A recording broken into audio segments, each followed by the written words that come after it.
Olá, estamos iniciando mais uma edição do TV Brasilagro, programa produzido nos estúdios da STZ TV UHF, canal 59, Sertãozinho, Estado de São Paulo. Você pode assistir a íntegra de todos os nossos programas visitando o nosso site brasilagro.com.br. No mesmo site você se inscreve para receber todos os dias e gratuitamente ao Clipe em Brasilagro, com as notícias nacionais e internacionais das cadeias produtivas do agronegócio. Se você tiver alguma sugestão, converse conosco através do e-mail tv@brasilagro.com.br. Semana decisiva, vamos conhecer o próximo presidente da República nas próximas horas. Uma campanha que foi desenvolvida de uma maneira completamente diferente das campanhas anteriores, os desafios que nós temos pela frente, nós como cidadãos brasileiros, e nada melhor do que nós termos para este programa de volta o cientista político, professor Luiz Rufino. O professor Luiz Rufino embora jovem, é um profissional muito experiente e um profissional que conhece a política e seus meandros de outros ângulos do que aqueles ângulos que a gente comumente acaba tendo informações através de uma mídia, e muitas vezes essa mídia, como tem sido provado nessa campanha, sim, às vezes essa mídia não tem tanto valor ou tanta credibilidade quanto poderia. Professor Rufino, muito obrigado por atender nosso convite. Eu que agradeço sempre, um prazer estar aqui, Ronaldo. E já para a gente começar quente, porque está todo mundo aí na expectativa, o que acontece, né? Uma análise sua sobre esta campanha política. O que é que você consegue enxergar de diferente de novo e o que pode representar esta mudança daqui para diante em outros embates políticos? Olha, temos muito para conversar. Então, a priori, o que ocorreu, vamos retomar 2013.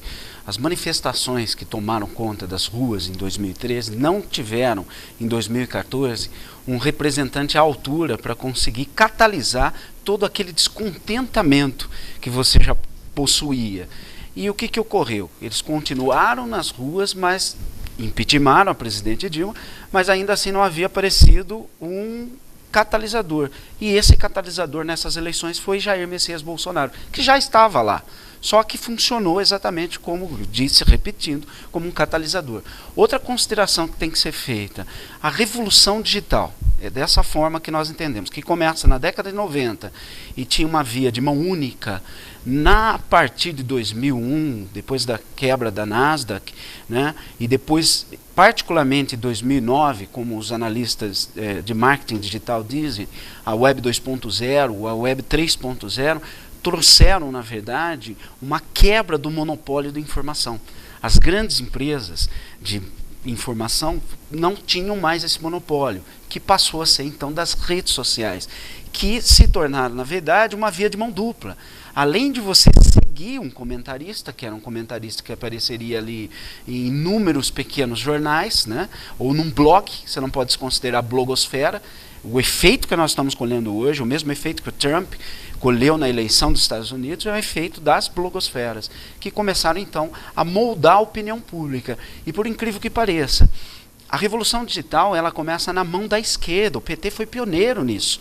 Eu vivi com Sérgio Amadeu, eu vivi com o Edgar Leonardo Pitino, que eram assim, desde a Web 1.0, quando ela ainda era de mão única, eles já falavam da revolução digital e do estrago que ela poderia causar numa eleição. Só que isso caiu na mão dos conservadores. Nos últimos 20 anos, nós vimos um movimento conservador crescer. Nós vimos, na verdade, um movimento liberal, principalmente na economia, crescer. E isso foi catalisado para as redes sociais e das redes para Jair Messias Bolsonaro. Essa grande modificação. Tanto que os antigos marqueteiros não estão sabendo como lidar. E nem mesmo... Aliás, desculpe, claro, ausentes dessas campanhas políticas todas, não é? Ausentes dessas... Aquelas grandes estrelas todas que nós conhecíamos aí, algumas delas inclusive com problemas de justiça. Exatamente, exatamente. Não apareceram. E boa parte deles reconhecendo exatamente o que a revolução digital causou no ponto de vista da comunicação e agora do ponto de vista político. Isso tem que ser considerado e não tem mais como... Você pensar que um presidente, como o presidente dos Estados Unidos, ele governa pelo Twitter, Ou seja, ele faz relações internacionais, política internacional pelo Twitter, e você tem a possibilidade de nós termos agora um presidente brasileiro que se comunicou pelo YouTube. Então você fala, olha, estamos vivendo outro mundo, é completamente diferente do que a gente imaginava. Você que acompanha a política e acompanha a política com um olhar diferenciado, até pela sua formação e pela sua experiência, dava para se esperar acontecer o que aconteceu? Quer dizer, um Bolsonaro não participando de nenhum debate, sem tempo nenhum de televisão, não fez campanha pública, que ele foi impedido. Exato, de por fazer ordens campanha médicas, pública. não é? Mas dava para se imaginar uma coisa dessas? Dava para se imaginar, porque o descontentamento que tomou as ruas em 2013 clamava por uma liderança. Ainda que ele não seja à altura de um mito, ele vem provando, a partir do que ele vem causando na política nacional, que ele está se tornando um mito à altura do Lula. Só que o mito à direita, enquanto o Lula foi um mito à esquerda.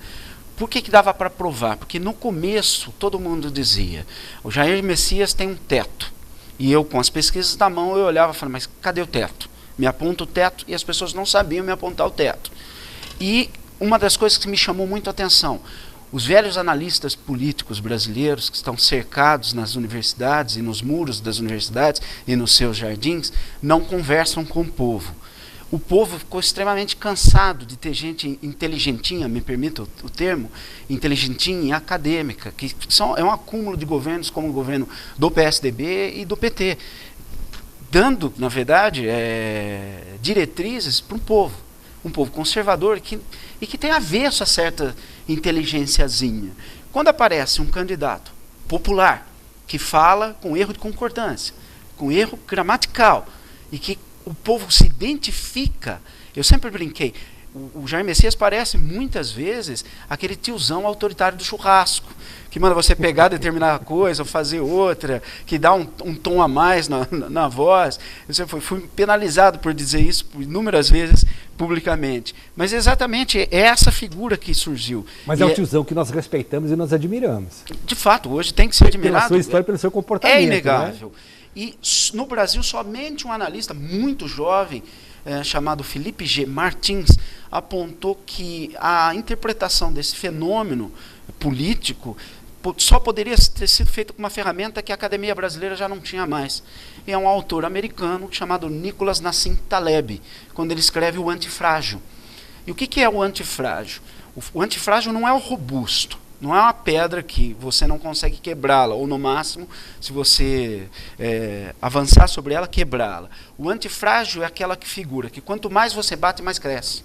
Quanto mais você chacoalha, mais forte ele fica.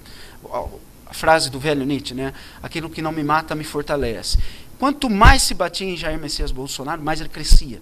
Quanto mais criticavam, quanto mais pecha colocavam nele, homofóbico, autoritário, xenofóbico, mais ele crescia. Então, assim, os analistas demoraram, os analistas das grandes grupos de comunicação, demoraram para entender que a única forma de não fazê-lo crescer era exatamente não bater nele. Então, deixa eu lhe interromper. O segundo ponto agora que eu queria discutir com você e queria ouvir a sua opinião. Eu, há 50 anos, trabalho com jornalismo. Trabalhei já Folha de São Paulo, Grupo Clarim, outros grandes veículos de comunicação nacionais e alguns até com repercussão internacional. A revista Veja sempre foi, até esta eleição, ela foi a grande referência e o grande pêndulo. Sim. O grande pêndulo. Para onde o lado que a Veja vai, o eleitor, o formador de opinião, o eleitor acompanha. E o mesmo pode se dizer da Folha de São Paulo. Sim. E o mesmo pode se dizer da Rede Globo. De repente, professor Rufino, a Folha começa uma campanha forte em cima do Bolsonaro, citando inclusive questões pessoais de ex-casamento, ex-mulher. É isso mesmo. A Veja dedica uma capa, uma edição com um destaque amplo. Exato. E a Globo fazendo aquele jogo, junto ali uma meia dúzia, que nem diria o Ibrahim Suede, meia dúzia de 3 ou 4 analistas políticos, mas que não têm efetivamente um poder, mas que tinham. Antigamente falava assim, o que mudou aí? E cadê a percepção da imprensa de não saber que estava mudando. Eu quero só retomar esse assunto, porque você falava, quanto mais a imprensa batia, mais ele crescia. É um processo inverso. É o processo inverso, a imprensa se comportou como torcida. A imprensa não entendeu o fenômeno que estava acontecendo. É igualzinho o que ocorreu com Trump. A imprensa brasileira, copiando a CNN, demonstrava que a Hillary ganharia de lavada. Verdade. E conforme as urnas foram abrindo, você via a cara dos jornalistas derretendo. Parecia cera próxima ao fogo mesmo, né? Derretendo e assim, e caindo por terra toda a forma de análise que eles vinham fazendo, inclusive as pesquisas. O Ibope, o Datafolha, que tem métodos diferentes de pesquisa, conforme ia aproximando, eles iam vendo que aquilo estava mudando. Porque tinha um efeito no Jair Messias, que era um efeito chamado de efeito Trump. Muita gente com vergonha de declarar seu voto, quando entrevistado por um instituto de pesquisa, não falava que ia votar. Então é uma espécie de voto enrustido, que nas urnas, no primeiro turno, começou a aparecer e possivelmente vem aparecer agora. Segundo, a formação dos jornalistas, volto a dizer, enclausurados nas universidades, criando um certo ar de inteligência e desconsiderando o senso comum. Na verdade, Jair Messias fala para o senso comum porque é um homem do senso comum. Ele não fala como um acadêmico. Nesse sentido, ele consegue ocupar uma lacuna que o próprio Luiz Inácio ocupava, que era um homem do senso comum e falava para o senso comum. Só que, por uma mera vaidade, fez uma campanha, infelizmente, para a esquerda, de libertação de si próprio. Ele não pensou no grupo, à esquerda, anulando uma força da esquerda que seria o Ciro Gomes, que nós vimos depois que se desdobrou exatamente naquela fala do Cid Gomes no próprio palanque do Haddad. Então a esquerda, ao invés de a esquerda tem que se repensar. A fala do Cid Gomes é muito pertinente, ele enfia o dedo na ferida da esquerda. A esquerda vai ter que se repensar daqui para frente por conta de que ela ficou em torno de um líder e tentou salvar esse líder, não a pele da própria esquerda. Deixa eu voltar um pouquinho à direita nossa. Eu queria que você comentasse Geraldo Alckmin, o tempo que dispunha de televisão. Excelente. E na sequência, Bolsodória. O que aconteceu aí? Olha, durante muito tempo o Brasil, o Luiz Inácio chegou a dizer isso quando disputou a última eleição, que não teriam partidos de direita no Brasil, que só existiam partidos de esquerda. E a origem do PSDB, que é um partido social-democrata, é uma origem de uma esquerda, mas uma esquerda mais light, que na Inglaterra se chama esquerda fabiana. Aqui no Brasil a academia desconhece esse conceito, né? E o que ocorreu? Talvez o Alckmin fosse, se você pensar Fernando Henrique, a Luísio Nunes, ver toda a trajetória acadêmica deles, mesmo com privatizações na vida pública, é uma trajetória à esquerda. Tanto sem dúvida. Que o Fernando e o grupo do Fernando apontou que subiria no palanque do Haddad, né? Com exceção do Alckmin, né? Católico da Opus Dei, mas nunca um liberal de formação. Ele não é liberal de formação, ele pode ser até um conservador, mas as práticas deles não eram práticas próximas, por exemplo, do que a gente assiste hoje do futuro ministro da Fazenda do Bolsonaro, Paulo Guedes, né?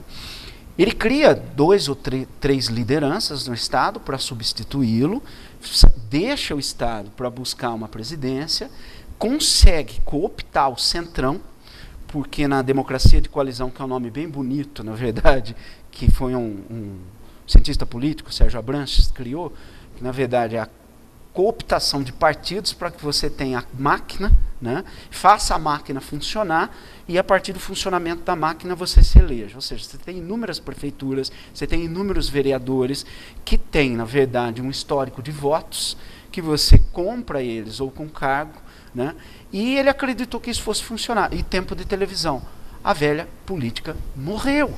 A queda do PSDB nessas eleições é a prova de que a velha política morreu. Você acha que prisão de Beto Richa, depois denúncia já com Marconi Perillo, Beto Richa no Paraná, Marconi Perillo, Goiás, depois prisão do Marconi, o Aécio, Eduardo Azevedo preso, José Serra denunciado, Você acha que isso contaminou de alguma maneira o Alckmin e o PSDB nessa campanha?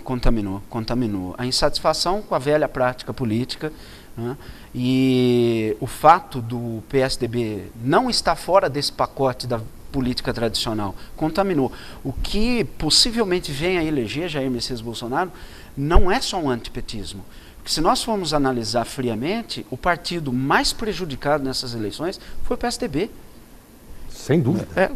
Se o Dória vier a ganhar, nós teremos o Dória no Estado. Olha o que ocorreu em Minas. Verdade. Minas foi, na verdade, uma disputa entre PT e PSDB. Essa velha aliança que são irmãos siameses, na verdade, sim, com pequenas diferenças. Sim. E aí você tem um novo, um liberal surgindo, um empresário surgindo em Minas, né, que coloca essa velha política exatamente para trás. É um cabo de guerra que essa eleição demonstrou. E ninguém imaginava que pudesse ocorrer, além da presidência, da disputa majoritária, que isso viesse se manifestar também na proporcional. Ou seja, o PSL, que era um partido nanico, se tornar o segundo maior partido do país. E aí, voltando, o PT ainda continua com a maior bancada no Congresso. O PSDB perdeu a segunda maior bancada e o PSL passa a ser a segunda maior bancada. É a prova. Não houve uma limpeza total da velha política. Velhos caciques ainda permaneceram, mas o aviso foi dado. Então nós temos a possibilidade aí do novo na política brasileira. Você acha que isso é definitivo? Um processo de mudança que veio para ficar? Sim, a participação popular, não dá para negar, como 2013, 2014, 2015, como muito petista falava, que eram os coxinhas que estavam nas ruas. Não, é a maioria da população brasileira. Você tem todas as classes ali envolvidas. Não dá mais. Esse pessoal cansou da política e resolveu colocar quem vinha de fora da política para apostar numa oxigenação da política. Agora, resta saber se esses eleitos terão a capacidade de conduzir o Brasil exatamente para esse destino. Isso é para o último bloco, para a gente colocar aí a sua experiência aí, para mostrar para o nosso telespectador os desafios que nós temos. Ainda com relação a essas mudanças que ocorreram nessa campanha política, o clã Sarney foi desapareceu. Desapareceu. Os Renans Calheiros nas Alagoas lá, o Renan não foi o mais votado. O filho se elegeu no primeiro turno. Então uma mudança Sim, significativa. Aqui em São Paulo, Alckmin fora. No Senado, Suplicy, Eduardo Suplicy fora. Em Minas, Dilma. Dilma Pimentel. Fora. E o Aécio deixando o Senado para disputar uma cadeira na Câmara para tentar manter a sua imunidade parlamentar. Exatamente, foi só para isso a campanha dele inteira. Na sua leitura, então, isso efetivamente é resultado já dessas mudanças todas que muita gente não percebeu? Isso é resultado de participação popular. Participação popular, que foi relegada aos os últimos 20 anos. A nova república inteira, com a Constituição de 88, chamada Constituição Cidadã, sequer foi criada por inteligentinhos, como eu costumo brincar. Verdade. E sequer deu participação popular. Você quer ver? Se você for perguntar em qualquer pesquisa, na nova república inteira você vai encontrar saúde, emprego oscilando em alguns governos, mas a saúde permanecendo. E, assim, as camadas mais baixas, elas não estão preocupadas com corrupção. Elas estão preocupadas se ela vai ter atendimento médico. Ela quer ver o pai sendo tratado, o avô sendo tratado, o filho sendo bem atendido.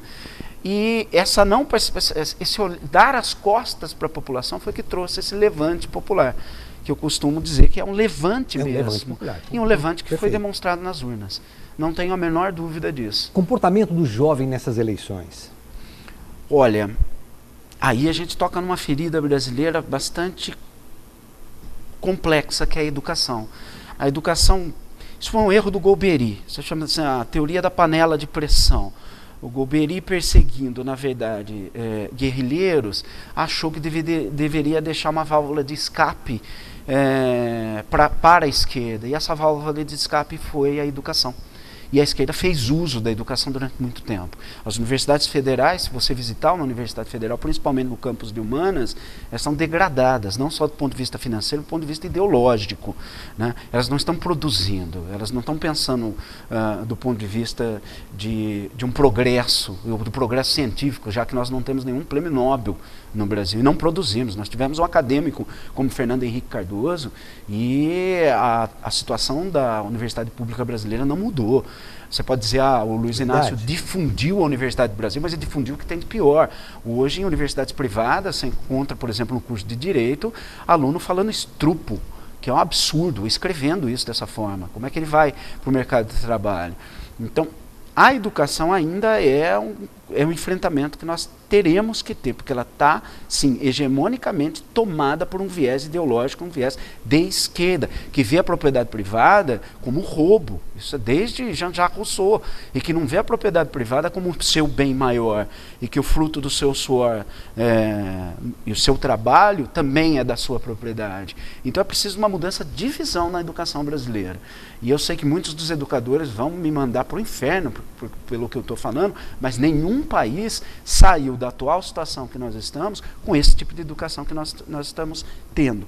Aí eu coloco a culpa, sem dúvida nenhuma, na intelectualidade brasileira. A intelectualidade brasileira é a maior culpada da atual situação que nós estamos vivendo. Por ser omissa ou porque ideologicamente sempre tendeu para um lado só? Por ter usado a educação por um viés ideológico de manutenção e expansão do poder.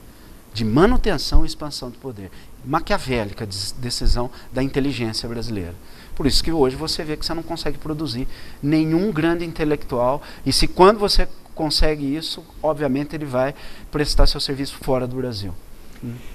Nós temos, de 4 em 4 anos, o brasileiro se une, as famílias se unem, os amigos se unem, para defender o Brasil futebol. Ou futebol Brasil, ou o Brasil futebol. Então há uma unanimidade. Todos somos técnicos, temos também os desvairios dos nossos comentaristas. Sim. Né? É uma festa. E que tende sempre a acabar numa grande desilusão.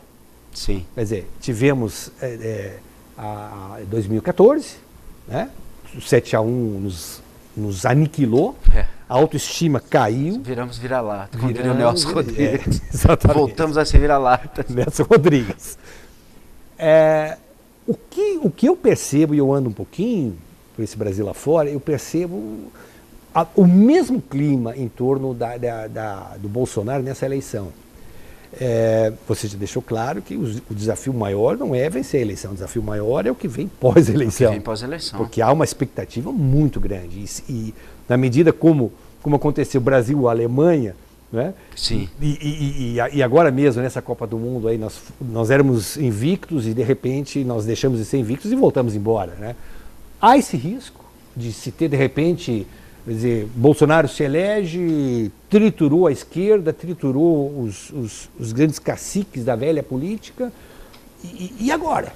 O que pode vir atrás disso? Como é que você enxerga isso? A política ela tem o ênfase da militância que é muito próxima do torcedor de futebol. As pessoas falam, não, tem que se discutir ideias em políticas, isso é uma ilusão de jornalista.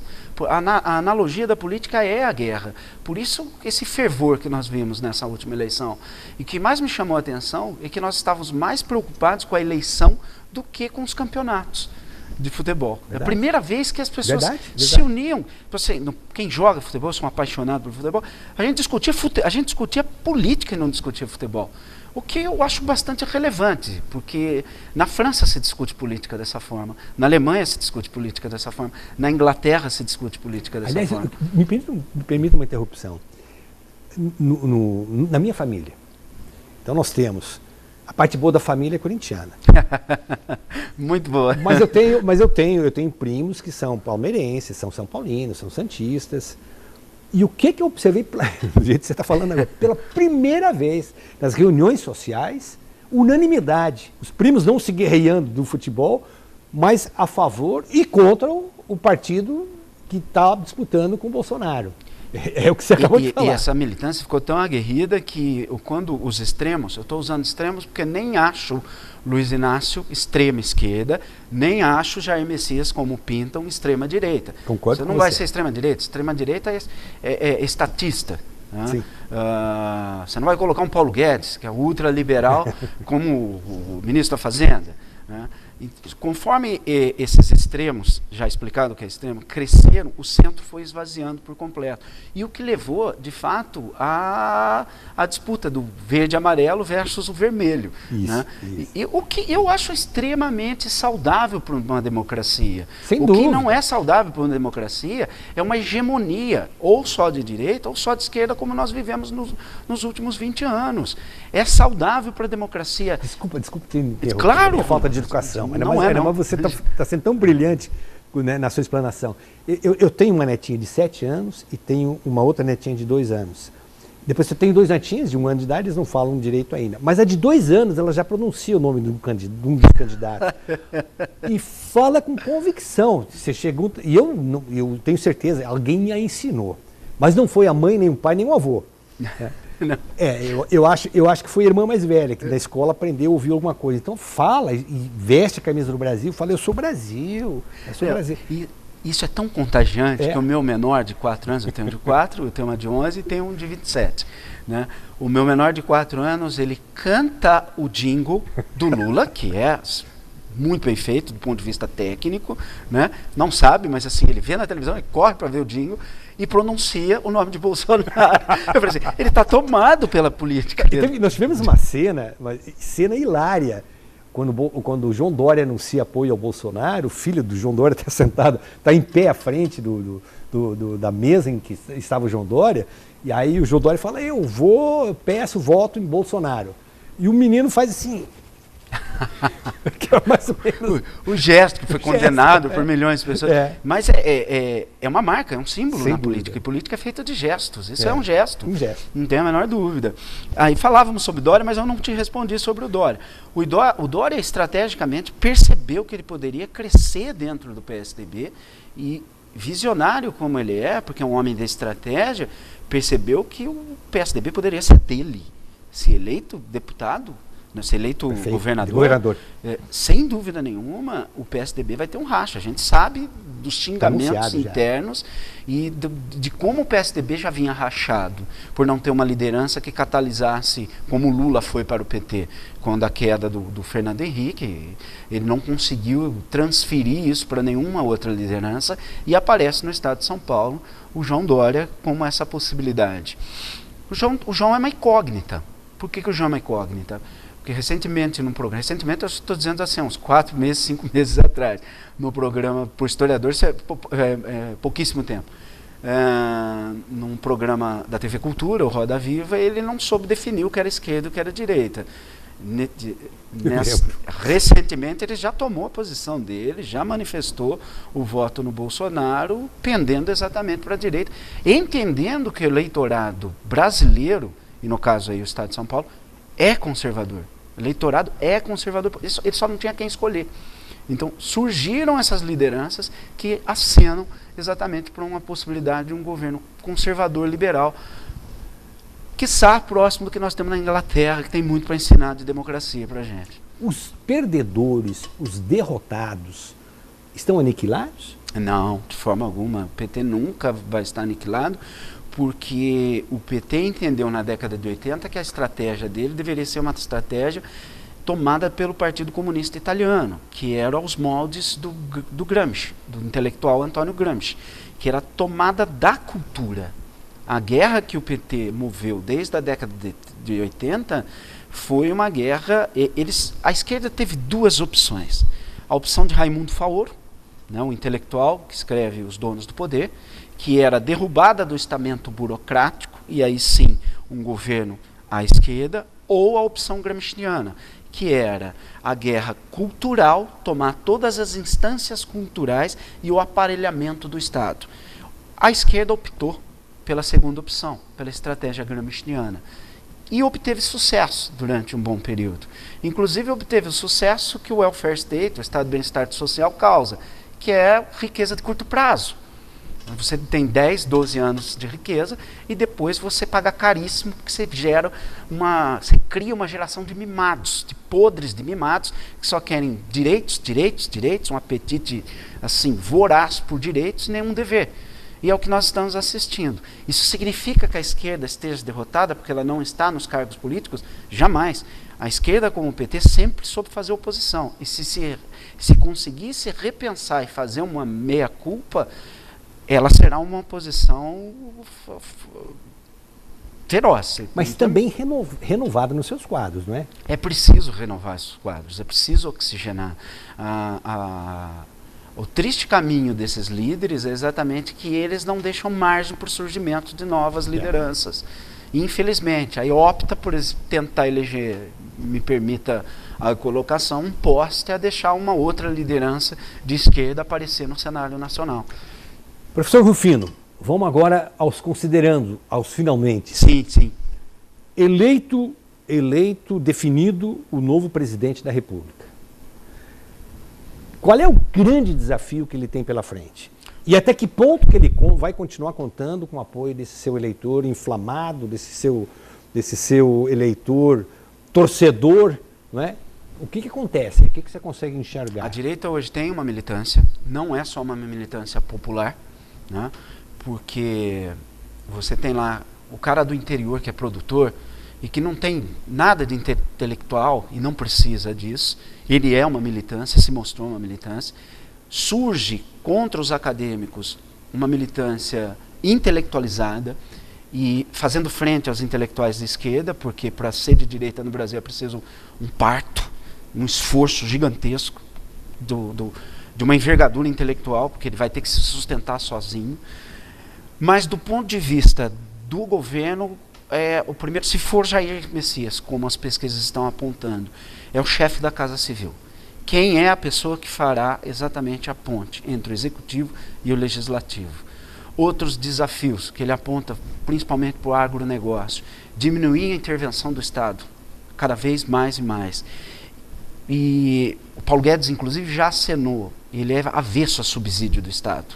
E que se existirem subsídios, eles deverão ser muito bem explicados, né? Porque o Estado não pode mais se comportar como controlador social, né? Que vai destinar para onde vai a riqueza ou não Numa economia competitiva, principalmente no âmbito internacional, você não pode imaginar subsídios, não tem sentido. De forma alguma.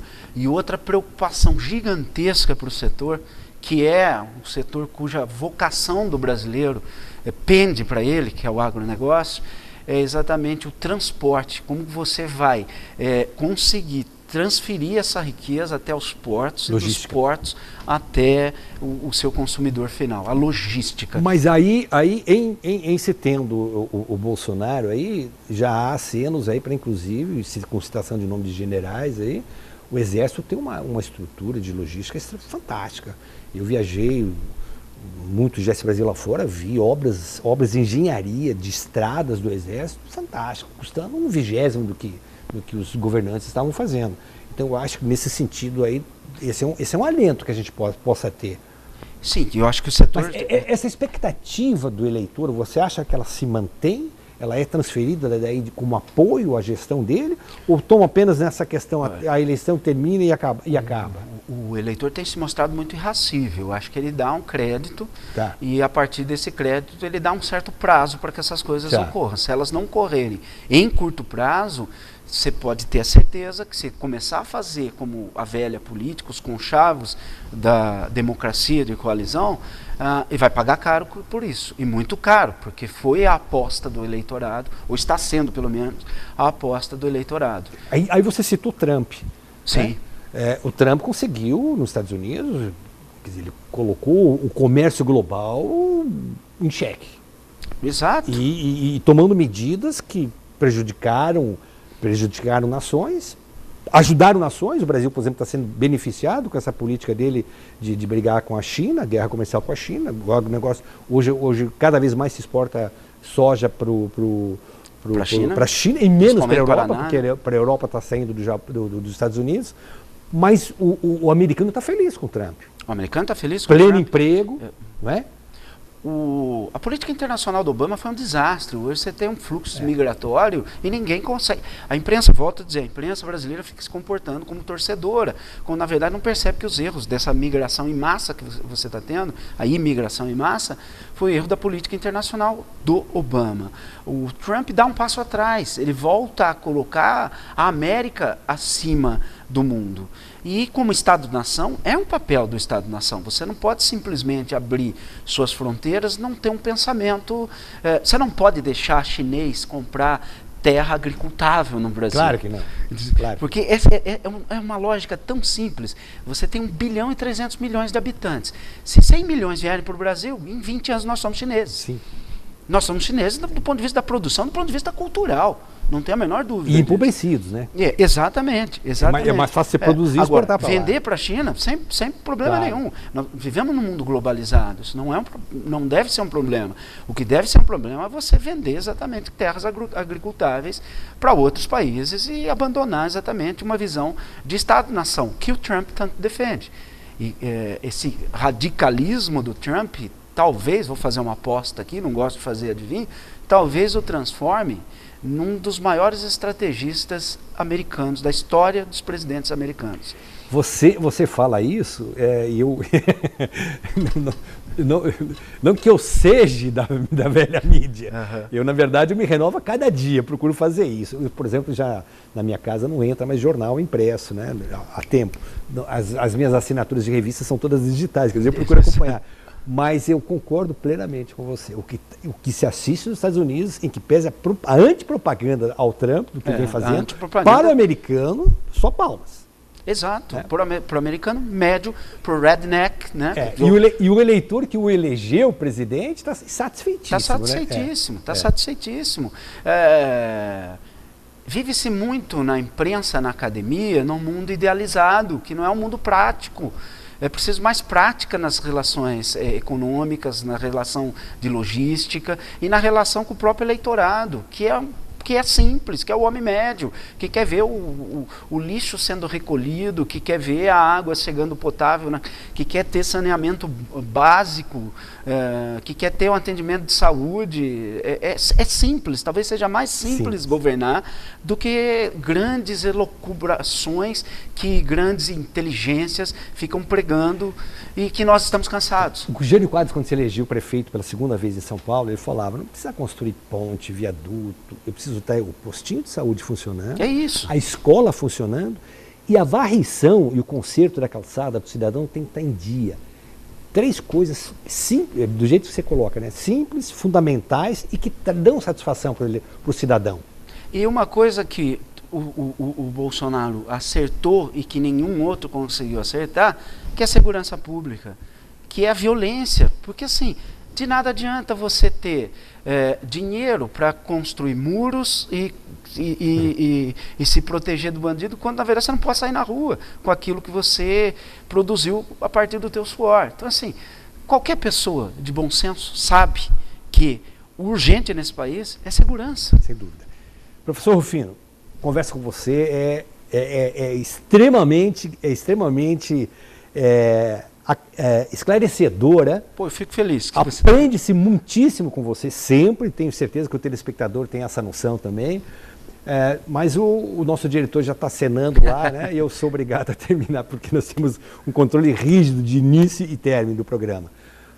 Eu gostaria de convidá-lo já, e já deixo até a pauta aberta, para após as eleições a gente voltar a conversar, mas situando o papel do empresário, aquele que gera empregos, aquele que recolhe os impostos, aquele que ocupa um lugar de liderança nas comunidades.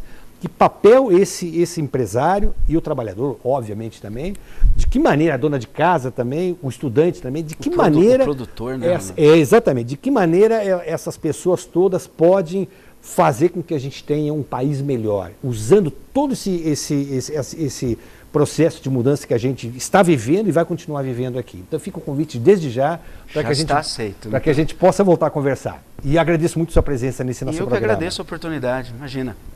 A você, telespectador amigo, nossos agradecimentos. Nós voltamos na próxima semana com novos entrevistados. Até lá, mais uma vez, muito obrigado.